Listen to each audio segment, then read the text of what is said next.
Yo, what's going on YouTube? It's your boy GZTV back with another video, and in this video we are going to be talking about all the good games from Tuesday, January 2nd, and the big thing we're going to talk about is the Thunder. Holy shit, I forgot to change the picture. Oops. That was from last night's video. Damn it. Hold on. Give me a second. There you go. We're talking about them tonight. The OKC Thunder. There were like four good games on tonight that I want to talk about. The first is my Celtics and the Thunder. This was probably the... Why is my fucking camera doing that? Okay, there we go. But yeah, Celtics Thunder, I watched this entire game. Shai Gilgeous-Alexander scored 36. The Thunder beat the league-leading Celtics for their fifth straight win. At the moment, they might be arguably the best team in the NBA just because of how good they're playing. But, like, I don't know. It's going to be really hard when we get to, like, playoff time because they're a team that doesn't have a lot of playoff experience. I had conversations with my friends about this, so yeah, it was super interesting. We're going to have to see what they do in the playoffs, but right now they look incredible. We are about, 30 to 35 games into the season, and they look great. That's another signature win, man. Another huge win for them. Shai getting to the rim. Josh Giddey had his best game of the season probably against the best team in the league, which is huge. Yeah, Celtics going into this game won 6 straight, so it was crazy to see the Thunder come out and win this. Yeah, Jason Tatum and Kristaps Porzingis led the way for the Celtics. They were huge, but Jalen Williams and the Thunder and the rest of the Thunder playing great defense and turning it into offense. So looking at the Celtics, you get a Tatum performance of 30 points, 13 rebounds, 40% from 3. You get Kristaps Porzingis' amazing game, 34 points and 10 rebounds while shooting 67% overall. He played incredible. I will say I was pretty disappointed with how Jrue Holiday played, especially in terms of handling the ball. 3 huge turnovers, and I know Jaylen Brown and Jason Tatum turn over the ball a lot, but he had a lot of impactful turnovers. Wasn't really hitting any shots. Wasn't doing too much, and was honestly getting cooked by Shai. I know Shai is an offensive talent and all, but he was getting destroyed. He allowed 36 points out of Shai off of 60% three-point shooting. You get 23 out of Josh Giddey, and that's really all they needed. Those two guys just kind of going at it. Obviously, big buckets. This is such a deep team.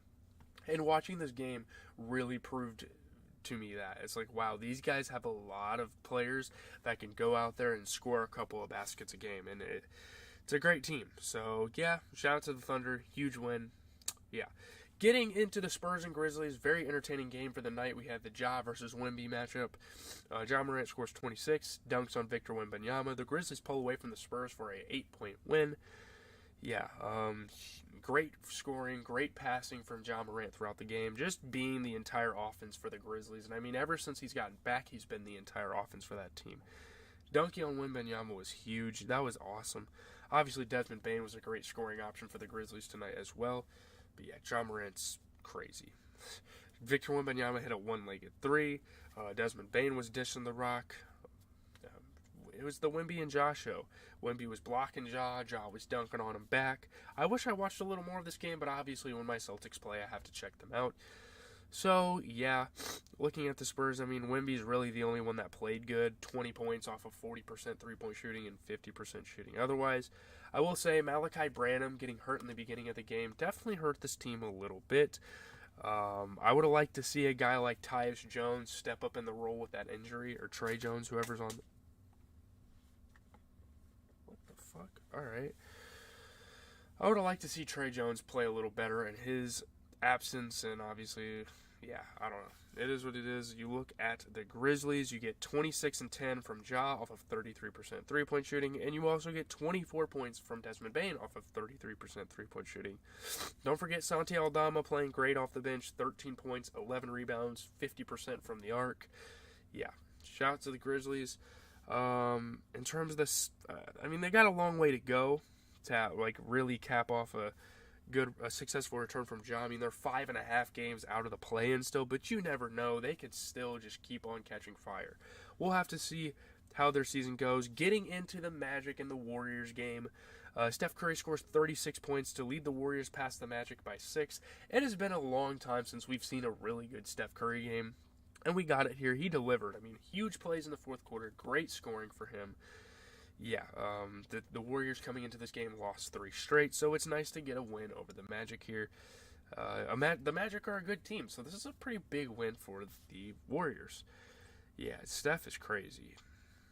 Hitting his dances, having fun. I mean, when he gets his confidence back, maybe it wasn't confidence, but I feel like for a while it looked like he was kind of down in the dumps and he wasn't looking to have big games. But yeah, I mean, guys like him, Jonathan Kaminga. It was just Steph Curry, Steph Curry, Steph Curry.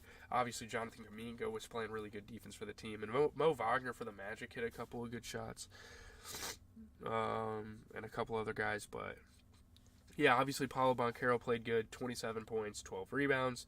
You get 25 out of Mo Wagner, or Franz Wagner, sorry, the better brother, obviously. What am I doing? Anthony Black, again, every time I cover the Magic and they lose a game, it's most likely because of Anthony Black just being an uninvolved rookie. I don't see why guys like Cole Anthony, Gary Harris, or even Caleb Houston don't start over him. He's a rookie. It's fine to not push him into the starting lineup at the very start of his career. Like, it's okay to have him take the backseat and kind of learn from guys that have been in the league for a little bit. I don't know. Obviously, Steph Curry was really the only huge player for the Warriors. 36 points off of 60% shooting. Great game for him. Flight is going to be quite pleased when he watches their highlights. Looking forward to that. Shout out to Flight. But moving on to the Hornets and the Kings. Wow, man. Terry Rozier is tough, bro. 34 points in his return from an illness. The Hornets beat the Kings by 7, and they snap an 11-game losing streak. Obviously, not having LaMelo has scarred this team pretty much for the rest of the year. I mean, we're looking at a team that is 5.5 games out of the plan, just like the Grizzlies. And yeah, Terry Rozier, huge fourth quarter for him. Huge for my fantasy. I love it, dude. He missed the game due to illness. He is a huge player. I mean, ever since LaMelo was hurt and he was out, he has been a huge player for them. So yeah, they beat Sacramento. Late lead taken from the Hornets, and then they kind of just went from there. Obviously, Fox was getting past the defense and stuff. Miles Bridges was a huge shot maker. P.J. Washington getting to the rim. Yeah, De'Aaron was tough this game, I will say. I mean, De'Aaron Fox, 30 points, 30% from 3. Him and Sabonis are going to play good night in and night out. Sabonis, 23 points, 19 rebounds, made his only 3 on the night. Harrison Barnes has been super absent recently in some of these games they've played. I don't really think they have too much of an alternative for him, though. I just don't think. Maybe try Vezenkov, or maybe try Kessler Edwards or something. I don't really know. They don't really have that many options outside of him. But, yeah, I'm telling you, Miles Bridges, 27 points off of 50% overall shooting. 34 points for Scary Terry. I mean, those two really got it done. Obviously, people are going to talk about the good game from Terry Rozier, but you got to give credit for Miles Bridges. He played a really good basketball game. So, yeah, I don't really have anything to say in terms of games tomorrow. Bucks and Pacers are playing again. That should be good. Pelicans, Timberwolves will be a good game. We see the Clippers and the Suns. I am super duper excited for that game. I'm probably going to watch the whole thing. Heat, Lakers, another great game, and then Magic and Kings to cap it off. Really good games. If there's any close games on tomorrow, which I'm sure there are, you can catch me late night on a stream, giving you guys the best NBA recap content out there besides Kenny for Real. I don't know. Leave a like, comment, subscribe. As always, it has been your boy GZTV, giving you guys the best NBA content. I'm standing on it.